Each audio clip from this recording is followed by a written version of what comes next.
Hey y'all, it's January 5th, 2025, and we're going to do the Music Minute, but we're going to do the extended version, which I promised earlier in the week as a surprise, with some of the highlights of the crazy shit that happened throughout the entire week. Let's start off on January 1st, 2006. Brian Harvey from the House of Freaks was an American singer, guitarist, and musician in like the indie genre. One of Brian's bandmates was heading over to his house for a New Year's Day party. When he arrived, he found the house was on fire. Little did anyone know at the time that it was a cover-up for a murder of the entire family that took place. Two men, Ray Dandridge and Ricky Gray, went on a 7-day spree of home invasions and murders in the Richmond, Virginia area. It was known as the Richmond Spree Murders. And unfortunately, Brian Harvey and his family were victims. Brian and his wife Catherine and their 2 daughters were bound and taken to the basement and brutally tortured and killed in very bad ways. The attackers, Gray and Dandridge, set the house on fire in hopes that it would cover their horrific murders that they had just committed. It did not. Both men were caught and sentenced and dealt with accordingly. Just a very horrific, tragic story. Terrible. On January 2nd of 1997, Randy Craig Wolf, otherwise known as Randy California from the band Spirit, passed away while saving his son in Hawaii. Randy California grew up around music. His stepfather was a musician, his uncle was in the music industry, and he began playing very young.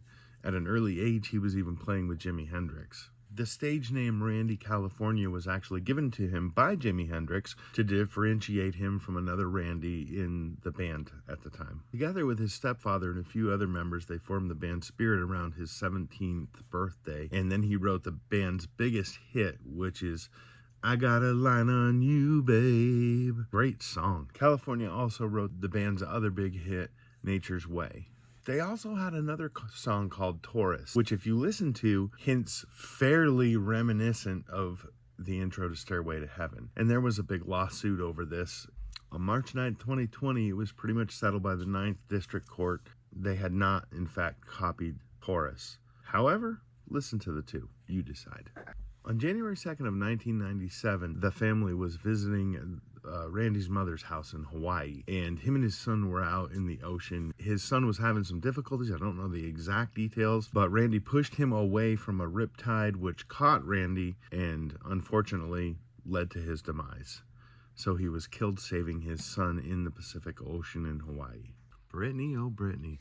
January 3rd was your day. Twice. In 2004, at the tender age of 22, Britney Spears ties the knot with her longtime friend, Jason Alexander. They got married at the Little White Chapel in Las Vegas, Nevada. The marriage lasted 55 hours and was annulled because Team Britney had issues with it. 9 months later, she marries Kevin Federline. In 2008, she's getting to the height of some of the mental issues that she's having. And an altercation occurs in Beverly Hills with Kevin and her 2 sons. She refuses to hand them over to him. Of course, authorities intervened. They get Britney somewhat calmed down, send her to a hospital for evaluation, to where she is admitted as a special needs patient. Shortly after all this, her father and business lawyer were granted control over her. I believe that ended in 2021.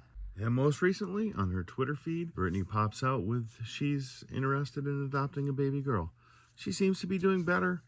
We wish Britney all the best. A quick break from This Week in Music for a quick ad. I'll be right back with more news. Guys, if you're looking for musical instruments, I highly suggest you check out my link below in the description of this video for Zounds. Go check them out. Their website is absolutely full of great musical instruments, everything from strings to picks to guitars to high-end amplifiers, heads, basses, percussion, drums, cymbals, stands, everything you need at good prices and payment plans everybody can afford. Phenomenal company. I get a lot of my stuff from them. I've gotten cymbals and stands. I'm going to be getting a bunch more. Check them out again. It's right in the description. Now let's get back to it. January 4th, Leo Fender, the owner of Fender Musical Instruments, sells Fender to CBS for $13 million. Clarence Leo Fender was born in 1909, and his early musical inspirations were saxophone and piano, and then he shifted toward got a liking for electronics and was very intrigued about electronics. Leo is the creator and designer of the Fender Stratocaster, Telecaster, Fender Precision Bass, along with one of the amps that all the other amps were really modeled after. So his contribution to American musical instruments is off the charts. He started his career repairing radios in a small shop at his parents' house, and in 1938 went out on his own, set up shop, borrowed a little bit of money, and created Fender Radio Service. After selling Fender musical instruments to CBS due to an illness that was later cured, he went on to form an alliance with some other instrument makers and became the president of Music Man. In 1979, he got with some old friends and began a company called G&L, which also made musical instruments. In spite of having several minor strokes, he continued to work and ended up passing in 1991. Mr. Leo Fender, we thank you for your innovations, electronics genius, and some of the greatest guitars built in all of the musical genres.